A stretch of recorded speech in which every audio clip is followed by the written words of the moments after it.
Well, welcome to Austin Peay State University. We're glad to have you here today. This class is going to be the best class that you've ever had in your entire life. One of the first things you want to think about when transferring to college from high school is the differences that may appear between high school and college. And I always tell my students, one of the first things to think about is college is a choice. It's a choice for you to be here. It's a choice for you to do your homework. It's a choice for you to show up to class every day because no one's really going to follow up on you unless you have a really great teacher.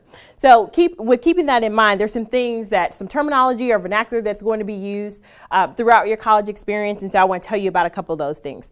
One of the first things is the difference between a semester and a quarter system. Most universities have a semester system, which is about 16 weeks.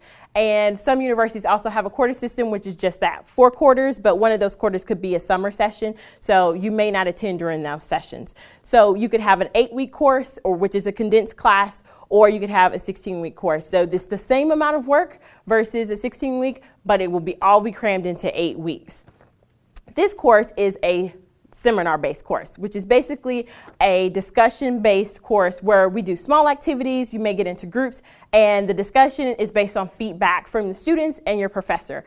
Most of your classes will probably be a lecture-based course, which is a class that has a large class format where they're writing on the board or they're giving you information and you're just taking notes, and it's not really a discussion based in the class. So you want to know the difference between those classes if they're marked on your schedule. Online versus hybrid. Most students are interested in taking an online class just because you don't actually have to go to class. So it seems like it's really cool, but you need a lot of discipline. And so a great transition into taking an online course would be having like a hybrid course. So with a hybrid course, you will have some of your work online and some of your work will be face-to-face. And so you want to make sure that you transition into that because you're probably used to just going to class every day, and that won't be the case, and you won't have someone to remind you about what you're actually supposed to be doing each day.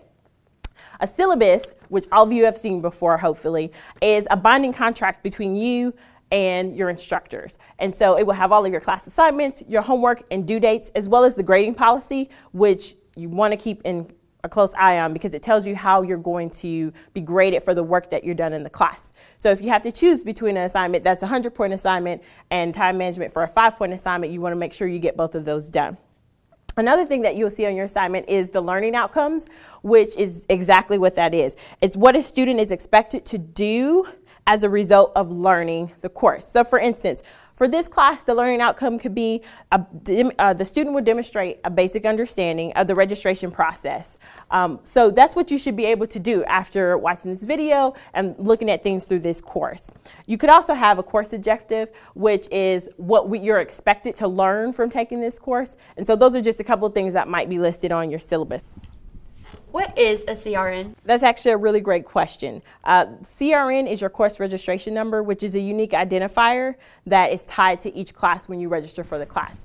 What's the difference between a CRN and a section number?